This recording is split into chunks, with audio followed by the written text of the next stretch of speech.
ETF index mutual funds నేర్చుకుని stock మార్కెట్లో రాణించాలనుకుంటున్నారా? వెంటనే ఈ నెంబర్కి కాల్ చేయండి. హాయ్ హలో నమస్తే, welcome back to Suman TV. ప్రస్తుతం మనతో పాటు ఉన్నారు ఫ్యామిలీ కౌన్సిలర్ రజనీ రామ గారు. నమస్తే మ్యామ్. నమస్తే నవీన. మనం రీసెంట్గా ఒక వీడియో చేసాం. 60-70 సంవత్సరాలు పైబడిన వాళ్ళు ఒంటరిగా ఉంటున్నారు, వాళ్ళకు కూడా ఒక తోడు కావాలి, భర్తకు భార్య, భార్యకి భర్త అని చెప్పేసి ఎంతమంది ఉన్నా సరే కుటుంబ సభ్యులు. అలా రీసెంట్గా నేను ఇంకొన్ని ఆర్టికల్స్ చూశాను. అందులో ఒక వ్యక్తి చెప్పింది ఏంటంటే, నాకు భార్య కావాలి, రొమాన్స్ చేయడానికే నాకు భార్య కావాలి అని చెప్పి ఖచ్చితంగా చెప్తున్నాడు ఆయన. ఇంకొక ఆవిడ చెప్తుంది, నాకు ప్రభాస్ లాంటి భర్త కావాలి, నాకు అంటే తోడు కావాలి అని అనట్లేదు, ప్రభాస్ లాంటి భర్త కావాలి అని అడుగుతున్నారంటే అది మనం ఎలా అయినా అనుకోవచ్చు దాన్ని. తోడు అంటే అది కష్టాలు నష్టాలు, సంతోషమో ఆనందమో రొమాన్సో ఏదైనా మేడం. అంటే కొంతమంది పర్టికులర్గా అయితే చెప్తున్నారు, నాకు రొమాన్స్ చేయడానికే కావాలి నాకు అమ్మాయి అని చెప్పేసి చెప్తున్నారు. ఒక్కసారి మళ్ళీ మనం ఆ వీడియో కంటిన్యూ అనుకుందామా లేదా, అసలు ఈ వీడియో మళ్ళీ మాట్లాడుకుంటే ఆ వయసులో తోడు అంటే నిజంగా రొమాన్స్ కోసం కూడా అంటారా అంటే ఏం చెప్తారు? ఇదిగో మరి ఆయన అదే అంటున్నాడు కదా, ఆయన రొమాన్స్ కోసమే అని అంటున్నాడు కదా. అలాంటి వాళ్ళు కూడా ఉంటారు మరి ఇంకా అది వాళ్ళ మనస్తత్వాన్ని బట్టి ఉంటుంది. ఇప్పుడు అలా వాళ్ళ ఏజ్ ఏంటో మనకు తెలియదు, మీరు నాకు చెప్పలేదు. ఏజ్ 60 పైబడిన వ్యక్తే మేడం. ఓకే, అది ఏజ్ని బట్టి కూడా డిపెండ్ అయి ఉంటుంది. ఒకవేళ 45-50 ఇయర్స్ ఏజ్లో ఉండగా అలాంటి ఎడబాటు, భార్యలు చనిపోవడం అలాంటివి ఏమైనా జరిగితే ఓకే, అది న్యాచురల్ అనుకోవచ్చు. కానీ భార్య అంటే ఇంక అదేనా? ఇప్పుడు సెకండ్ మ్యారేజ్ చేసుకుంటున్నారు, ఫస్ట్ మ్యారేజ్ అయ్యింది, మీకు లైఫ్ అంతా చూశారు. ఇప్పుడు సెకండ్ మ్యారేజ్ ఆవిడ ఎక్స్పైర్డ్ ఏదో అనుకుందాం, సెకండ్ మ్యారేజ్కి మీరు సిద్ధపడినప్పుడు మళ్ళీ కూడా మీరు అదే పాయింట్ మీద మీరు పెళ్లి చేసుకోవాలనుకుంటున్నారు. అసలు పెళ్ళి అంటే ఏంటి? ముందు పెళ్ళైనా ఇప్పుడు పెళ్ళైనా పెళ్ళి అంటే ఒకళ్ళకొకళ్ళు జీవితకాలం కలిసి మెలిసి ఒకళ్ళ కష్టంలో ఒకళ్ళు పాలు పంచుకుంటూ బ్రతకాలని కదా. ఇప్పుడు ఆ ఆలోచనని పక్కన పెట్టి మంచి, ఇప్పుడు నేను ఒకటి విన్నానండి, ఒక తల్లి చెప్పడం నేను విన్నాను, బాగుంటేనే దగ్గర ఉంచుకునేది, బాగోకపోతే తోసేయి అని ఒక తల్లి చెప్పడం నేను డైరెక్ట్గా విన్నాను కొడుక్కి. అంటే అటువంటి తల్లులు ఉన్నారు. అలా నేర్పిన తల్లులు ఉన్నప్పుడు, నేర్చుకున్న కొడుకులు ఉన్నప్పుడు ఏజ్ సంబంధం ఏం లేదు. అది 60 కావచ్చు, 25 కావచ్చు, ఏదైనా కావచ్చు. అలాంటి వాళ్ళల్లో ఇలాంటి భావాలు నాటుకుపోతాయి. ఇప్పుడు సెకండ్ మ్యారేజ్ చేసుకోవాలనుకుంటున్నప్పుడు కూడా ఆయన ఇలా మాట్లాడాడు అంటే ముందు భార్యని ఆయన ఎలా చూసుకుని ఉంటాడు? ఏ కోణంలో ఆవిడని చూసుంటాడు? ఒకవేళ ఒక భార్యగా ఆవిడని గౌరవించి ఉంటాడా? మరి ప్రేమగా చూసుకుని ఉంటాడా? ఆవిడని కష్టపెట్టకుండా చూసుకుని ఉంటాడా? లేకపోతే ఈ విషయం మీద ఏమైనా వేధింపులు చేశాడా ఆ మనిషిని?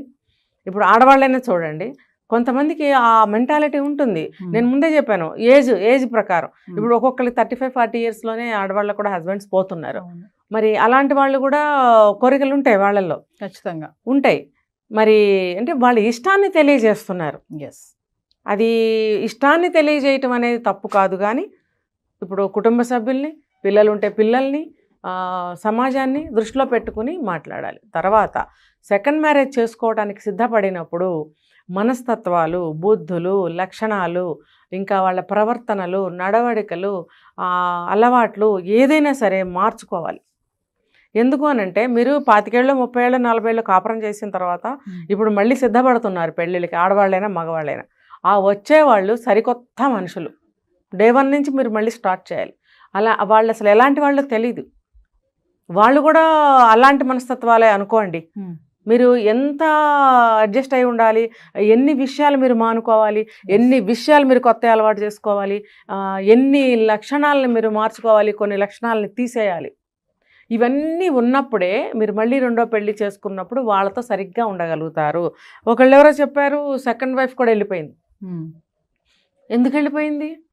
ఇలాంటివే ఉంటాయి. ఇప్పుడు ఆవిడ పెద్ద ఆవిడే, ఈయన పెద్ద ఆయనే, అయినా కూడా సెకండ్ మ్యారేజ్ చేసుకున్నప్పుడు ఆవిడ వెళ్ళిపోయింది అని అంటే ఇంకా మన ఊహకు అందుతుందో ఆలోచించండి ఏం జరుగుంటుందో. ఒక విషయం చెప్పండి మేడం, ఇప్పుడు నేను అడిగాను కదా, అంటే ఆ వయసులో కూడా అలాంటి కోరికలు ఉంటాయంటారా? ఉంటాయి, ఒక్కొక్కరికి ఉంటాయి.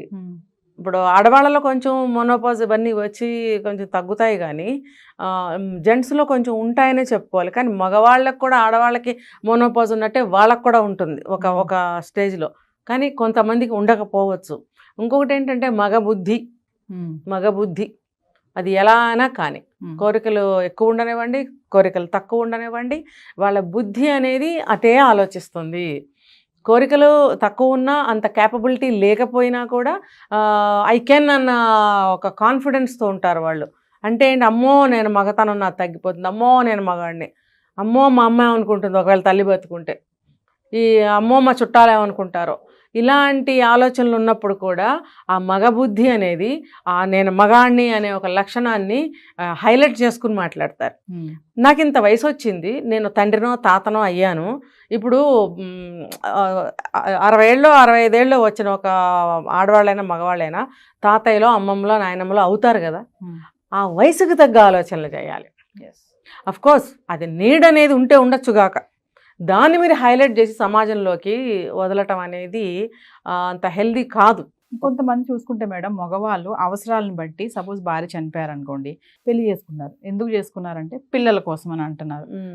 ఆవిడతో మళ్ళీ ఏవో సమస్యలు వచ్చాయి, రెండో పెళ్లి చేసుకున్న ఆవిడతో కూడా, అక్కడికి మళ్ళీ ఆవిడకి డివోర్స్ ఇచ్చేసి మళ్ళీ పెళ్లి చేసుకుంటున్నారు. మళ్ళీ ఎందుకు చేసుకున్నాం అంటే నాకు అవసరం, పిల్లల కోసమో నా కోసమో నాకు తోడు కావాలి, నా పనులు చేయాలి, నేను ఒంటరిగా ఉండలేకపోతున్నాను అంటే మగవాడు ఇలా 1, 2, 3 ఇలా ఎన్ని పెళ్ళిళ్ళన్నా అంటే అవసరాలు ఉన్నాయి కాబట్టి చేసుకుంటూ పోవచ్చు అంటారా?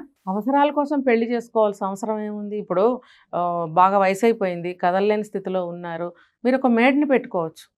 పెళ్ళి అనే ఒక ఏమంటారు, ఒక పవిత్రమైన విషయాన్ని ఇలా అప్లై చేయడం అనేది నాకు మనస్ఫూర్తిగా నచ్చని విషయం. ఒక తోడుగా జీవితకాలం, ఇప్పుడు నేను ఒక ముందు ఎపిసోడ్లో నేను చెప్పాను, కష్ట సుఖాలు పాలు పంచుకుని ఉంటారు అప్పటి వరకు భార్యాభర్తలు. అందులో ఏ ఒక్కళ్ళు వెళ్ళిపోయినా ఒంటరిగా మిగులుతారు. పిల్లలు కానీ మనవాళ్ళు మనవరాళ్ళు కానీ వాళ్ళ లైఫ్లో వాళ్ళు బిజీగా ఉంటారు. ఏదో కొంచెం సేపు మాట్లాడగలరా కానీ 24 గంటలు ఎంగేజ్ చేయలేరు. అయితే నేను ఇంకొకటి కూడా ఇక్కడ క్లారిటీ ఇవ్వదలుచుకున్నాను. సెకండ్ మ్యారేజ్ చేసుకున్నప్పుడు వచ్చిన భర్త అయినా భార్య అయినా వాళ్ళకి ఏంటంటే మనస్ఫూర్తిగా తర్వాత ఒక డెడికేటెడ్గా ఉండగలరా అనేది నాకు సందేహం. అంటే ఫస్ట్ ఉన్నటువంటి కదా ఆ యొక్క బంధం అంటారా? ఇప్పుడు నేను చెప్తున్నది అదే. నేను అప్పుడే ఆ రోజే వచ్చిన ఒక భర్త కానీ భార్య కానీ ఇద్దరిలో ఎవరో ఒకళ్ళు పాత అనుబంధంతో ఉండగలరా? ఒక ఇంతకుముందు భార్యతో కానీ భర్తతో కానీ 25 ఏళ్ళు 30 ఏళ్ళు 40 ఏళ్ళు కాపురం చేసినట్టుగా ఈవిడితో ఉండగలరా? ఖచ్చితంగా ఉండలేరు. ఒక ప్రత్యేకమైన కోణంలోనే చూస్తారు. ఆ ఆడమనిషి అయితే ఈయన నన్ను బాగా చూసుకుంటున్నాడా లేదా, ఈయనకి ముందున్న పిల్లల్ని కానీ వాళ్ళ పరివారాన్ని కానీ దూరం పెడుతున్నాడా లేదా, నాకు ఇంపార్టెన్స్ ఇస్తున్నాడా లేదని ఖచ్చితంగా చూస్తుంది. అలాగే భర్త కూడా ఏంటంటే నా అవసరాలు బాగా చూస్తుందా లేదా అని ఆలోచిస్తాడు. మీరు ఈ వయసులో కూడా ఇలాంటి దృక్పథంతో ఇలాంటి కోణంలోనే చూస్తున్నారు తప్ప మీరు ఏ ఉద్దేశంతో పెళ్లి చేసుకున్నారో ఆ ఉద్దేశాన్ని గుర్తుపెట్టుకుంటున్నారా? కమ్మగా వండి పెడుతుందా లేదా, మరి 16 ఏళ్ల పిల్లలాగా గెంతుతుందా లేదా అని చూస్తున్నారు కదా. ఇప్పుడు మీరు అడిగారు నేను సెక్స్ కోసమే, కోరికల కోసమే, రొమాన్స్ కోసమే అని. మీరు మీకు 60-70 ఏళ్ళు ఉంటే రొమాన్స్ చేయగలిగినంత వయసున్న ఆ స్త్రీని మీరు పెళ్లి చేసుకోవాలి. అంటే మీకు ఏ వయసు స్త్రీ కావాలని మీ ఉద్దేశం? ఇప్పుడు ఈ వయసులో మీకు ఒక సేవ, ఒకళ్ళకొకళ్ళు నేను మళ్ళీ చెప్తున్నానండి, మగవాళ్ళు రెండో పెళ్లి చేసుకోవాలనుకుంటే ఒక సర్వీస్ కోసమో, మీ కోరికలు తీర్చడం కోసమో, వంటలు చేయడం కోసమో, ఇల్లు కనిపెట్టుకుని ఉండటం కోసమో, ఒక ఏమంటారు ఒక వాచ్మెన్ లాగా, సెక్యూరిటీ గార్డ్ లాగా, ఒక వాచ్మెన్ లాగా సెక్యూరిటీగా మీరు నియమించుకోవాలి అనుకుంటే రెండో పెళ్లి అసలు చేసుకోకూడదు. ఎందుకనంటే ఆవిడ అందుకు సిద్ధపడి రావాలిగా. వస్తుందా లేదా తెలీదు. వచ్చిన తర్వాత మీరు మీ వైపు నుంచి ఆలోచిస్తున్నారు. ఆవిడ కూడా వయసు అయిపోయిన స్త్రీయే కదా, ఆవిడకి కూడా సేవలు చేయాలి కదా. ఒక ఆయన ఎవరు అన్నారు, మేము ఇద్దరికి కలిపి ఒక మనిషిని పెట్టుకుంటామండి మా అవసరాలకి, మా దగ్గర డబ్బు ఉందండి, ఓకే బాగుంది అది. అంతేగాని ఇప్పుడు మీరు చెప్పారు కదా, అలా కోరికలు తీర్చే అమ్మాయి ఆవిడ కావాలంటే ఆవిడ వయసు ఎంత ఉండాలి? ఆ కోరికలు తీర్చాలి, ఇల్లంతా దిద్దుకోవాలి, వంటలు చేయాలి, వచ్చేవాళ్ళని చూడాలి, వెళ్ళేవాళ్ళని చూడాలి, మీకు అన్ని సేవలు అనమాట. మీరు పడిపోతే లేపాలి, మీకు కనపడకపోతే చేయి పట్టుకుని తీసుకెళ్ళి. మీరు ఇలా ఉంటే ఆవిడ మాత్రం తైతేయమంటే ఎగరాలా? ఆవిడకి రాదా వయసు? ఇదే భర్త ముందు పెళ్ళంతో కూడా ఉండే పద్ధతి ఇదే. అక్కడ కూడా అదే ఉంది, ఇప్పుడు కూడా 60 దాటాక కూడా అదే. పెళ్లి మూడో పెళ్లి చేసుకున్నప్పుడు కూడా బుద్ధే మారదు. అర్థమైందా? ఎవరైతే సెకండ్ మ్యారేజ్ చేసుకోవాలనుకుంటున్నారో మగవాళ్ళకి నేను ఇది చెప్తున్నాను. ఇంకా ఆడవాళ్ళకి చెప్తా, చేసుకుంటున్నారు, రైట్, బాగుంది. వీళ్ళకి కూడా మగవాళ్ళకి ఒక సపోర్ట్ ఉండదేమో కానీ ఫ్యామిలీ, ఆ ముసలాయనలే ఏం పట్టించుకోరు, ఎవరో వేళకింత పెడతారు, మనవాళ్ళు ఉంటే ఆయ తాతగారు బాగున్నారని వెళ్ళిపోతారు అంతవరకే. ఇప్పుడు ఆడవాళ్ళకి ఒక ఫ్యామిలీ ఉండనే ఉంటుంది ఖచ్చితంగా. పిల్లలు లేకపోయినా వాళ్ళు ఎవరో ఒకళ్ళు ఉంటారు. ఉన్నప్పుడు ఆవిడని ఇక్కడికి పంపించేటప్పుడు ఖచ్చితంగా కండిషన్స్తోనే చేస్తారు పెళ్ళి. మా మనిషికి కూడా ఒక 50 ఏళ్ళు వచ్చినాయో, 55 ఏళ్ళు వచ్చినాయో, మరి 60 వచ్చిందో, మరి ఈవిడ వయసు ఇది, ఈవిడ హెల్త్ ఇష్యూస్ ఉంటే కనుక ఇగో ఇవి ఉన్నాయి అని చెప్పి అన్నీ చెప్తారు. తర్వాత ఈవిడికి సెక్యూరిటీకి మీరు ఏమన్నా ప్రాపర్టీస్ రాస్తారా, అగ్రిమెంట్ రాస్తారా, ఖచ్చితంగా ఇస్తున్నాను, ఇగో ఇంత ప్రాపర్టీ ఇస్తున్నాను అంటే ఎదురు కట్నం. అవును, అంతేగా. అంతే. మరి ఆ వయసులో ఏదోటి పెట్టాలి కదా మేడం, ఏం లేకుండా ఆవిడ అంటే అయితే నువ్వు డబ్బు ఇస్తేనే ఆవిడ రావడానికి ఒప్పుకుంటున్నారు అవతల వాళ్ళు. అంటే డబ్బు ఇస్తేనే వచ్చే మనిషి నీకు ఏ రేంజ్లో ఎటువంటి డెడికేషన్తో నీకు సేవ చేస్తుంది, అవి అవి అందుతున్నంత వరకే. ఒక ఆవిడ రాయించుకుని ఆస్తులు వెళ్ళిపోయిందట, రెండో భార్య. బాగుందా? అయితే ఆడవాళ్ళకు కూడా నేను చెప్పేది ఏంటంటే, మీకు కూడా ఒకళ్ళకొకళ్ళు తోడుగా ఉండటం కోసం పెళ్లి చేసుకుంటారనేది ఇద్దరూ అర్థం చేసుకోవాలి. అంటే ఈ వయసులో కూడా మీకు అర్థం కావట్లేదు అని అంటే, ఇప్పుడు వరకు మీరు లీడ్ చేసిన వయసులో ఏం అర్థం చేసుకుని ఉంటారు భర్తను కానీ భార్యను కానీ? సో మీరు కంప్లీట్గా అర్థం చేసుకోవాలి. తోడు నీడ అంటే ఏంటో మీకు అర్థం కాదు, మీకు తెలియలేదు ఇప్పటి వరకు కూడా. మరి ఇప్పుడు మళ్ళీ రెండో పెళ్ళికి సిద్ధపడి కూడా ఇంకా అర్థం చేసుకోకుండా ఇప్పుడు కూడా మీరు అదే పద్ధతిలో నడవాలనుకుంటున్నారు, ఆడవాళ్ళైనా మగవాళ్ళైనా. ఇంకా ఆడవాళ్ళు, మా ఆడ మనిషిని పిల్ల అని అనలేం, మనం అమ్మాయి అని అనలేం. ఒక ఆవిడని ఈయనకి అప్పచెప్పాలి అని అంటే రాయించుకుంటున్నారు, ఆస్తిపాస్తులు ఎంతో కొంత రాయించుకుంటున్నారు. ఒక ఆయన చెప్తున్నాడు, నేనే ఆస్తి ఇవ్వను, నాకు కొంచెం పెన్షన్ వస్తుంది, మేమిద్దరం ఉంటాం అని మాట్లాడుతున్నాడు. అంటే ఈ ఆడవాళ్ళు కూడా ఏ ఆస్తి రాయకపోతే రావట్లేదు. ఎందుకంటే మోసాలు కూడా ఒకవేళ ఆవిడ మంచి ఆవిడే, జెన్యూన్ పర్సన్, కానీ రోజులు బాగాలేదే, సెక్యూరిటీ పర్పస్, అందుకని ఏమన్నా రాయమని అడిగేవాళ్ళు ఉంటారు. కొంతమంది ఏంటి ఇలాగా తీసుకుని వెళ్ళిపోతారు. వాళ్ళు ఇంకొక మ్యారేజ్ కూడా చేసుకున్న వాళ్ళు ఉన్నారు అక్కడ వేరే దగ్గర మళ్ళీ. ఎందుకంటే ఆవిడ సెక్యూరిటీ ఆవిడ చూసుకుంటుంది, లైఫ్ సెక్యూరిటీ చూసుకుంటుంది. ఇంకొకళ్ళని మ్యారేజ్ చేసుకుంటే నాకు ఇంకొంచెం ప్రాపర్టీ వస్తుంది, అతని దగ్గర కూడా కొంతకాలం ఉంటే ఉంటాను, లేకపోతే లేదు. ఇవి రెండు తప్పండి, సరిగ్గా అర్థం చేసుకోవాలి. సెకండ్ మ్యారేజ్ యొక్క ఉద్దేశం ఏంటంటే, ఒక మంచి మనసుతో నీకు నేను సాయం చేస్తాను, నాకు నువ్వు సాయం చెయ్యి, ఒకళ్ళకొకళ్ళు సాయపడుతూ తోడుగా మిగిలిన జీవితం గడుపుదాము అని అనుకుంటేనే పెళ్లి చేసుకోవాలి. అసలు ఇంకా చెప్పాలంటే, ఇంకా ముందుకెళ్ళి చెప్పాలంటే, రెండో పెళ్లి చేసుకుంటే మహా తప్పుగా చూసేవారు ఒకప్పుడు కదా, చాలా తప్పుగా చూసేవారు. ఇప్పుడు కూడా పిల్లలు అనేవాళ్ళు ఒప్పుకోవట్లేదు సెకండ్ మ్యారేజ్ అంటే. వీళ్ళు వాళ్ళతో ఫైట్ చేసి ఇంట్లోంచి బయటకు వచ్చేసి నన్నెవరు చూస్తారు అనేటువంటి ఇలాంటి ప్రోగ్రామ్స్ కోసం కొంచెం తెచ్చుకుంటున్నారు, పౌరుషాన్ని ఇన్స్పైర్ అవుతున్నారు అంటారా, పౌరుషం తెచ్చుకుంటున్నారు. ఏంటంటే ఇలాంటివి అవేర్ చేయడం కోసం ప్రోగ్రామ్స్ చేస్తాం, కానీ పొలం అంటూ అందరూ పెళ్ళిళ్ళు చేసుకోండి, కొంపకి నిప్పు పెట్టుకోండి అని చెప్పం. నేనైతే దానికి విరుద్ధం. మీరు ఏ కండిషన్స్లో చేసుకోవాలంటున్నారో ఆ కండిషన్ అనేది జెన్యూన్గా ఉండాలి. నిజంగా ఎవరూ లేరు, మీకు దిక్కు లేదు, ఇంట్లో కనీసం ఇంత అన్నం వండే వాళ్ళు కూడా లేరు అంటే, మీ వయసుకి కొంచెం దగ్గరగా ఉన్న వాళ్ళని చేసుకుంటే ఆవిడ కూడా కొంచెం అన్నమే ఉండగలుగుతుంది, ఇంకేమీ చేయలేదు అనే ఉద్దేశాన్ని మీరు స్థిరపరచుకుని ఆ ఇది మీద మీరు చేసుకుంటే చేసుకోండి. అంతేగాని మీకు రొమాన్స్ చేయటం కోసము, లేకపోతే మీకే తాగుళ్ళో సిగరెట్లో ఇంకో అలవాట్లో ఉంటే అవన్నీ భరించడం ఎవ్వరూ భరించరు. ముందు చేసుకున్న భార్యే భరించదు, రెండోసారి వచ్చిన ఆవిడ అసలు భరించదు. నువ్వు నాకు సెక్యూరిటీగా ఉంటానన్నావు, నన్ను జీవితాంతం చూసుకుంటానన్నావు అని నేను పెళ్లి చేసుకున్నాను అని ఖచ్చితంగా ఆవిడ అంటుంది. ఆవిడ వెనకాల ఎవరంటే వాళ్ళు కూడా అడుగుతారు. అంతేగాని ఇలా పిచ్చి ఆలోచనలకి, పిచ్చి పోకళ్ళకి ఎవరు పోకండి. మేబీ ఇలా సెకండ్ మ్యారేజ్ చేసుకోవాలనుకున్న వాళ్ళందరూ కూడా వయసులో పెద్దవాళ్ళే అయి ఉంటారు. అయినా కూడా నేను ఇలా చెప్తున్నాను ఎందుకంటే, మిమ్మల్ని వాస్తవంలో నేను నుంచోబెట్టాలనుకుంటున్నాను. ఇప్పుడు ఒక సామెత ఉంది, ముందు భార్యతో సరిగ్గా లేనివాడు రెండో భార్య దగ్గర ఉండగలడా, లేకపోతే ముందు భర్తతో అడ్జస్ట్ అవ్వలేని అమ్మాయి రెండో పెళ్లి చేసుకుని ఎలా అడ్జస్ట్ అవుతుంది? నేను కూడా వేస్తాయి క్వశ్చన్. అలాంటప్పుడు ఇది కరెక్ట్ అయిన డెసిషన్ కూడా కాదు.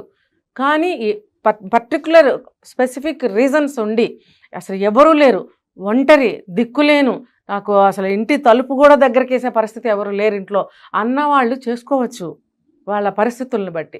అంతేగాని మిగతా కండిషన్స్లో కాదు. మీకు మంచి ఫ్యామిలీ ఉంది, పిల్లలతోటి కోడళ్లతోటి మీరు ఎందుకు కలిసి ఉండలేరు?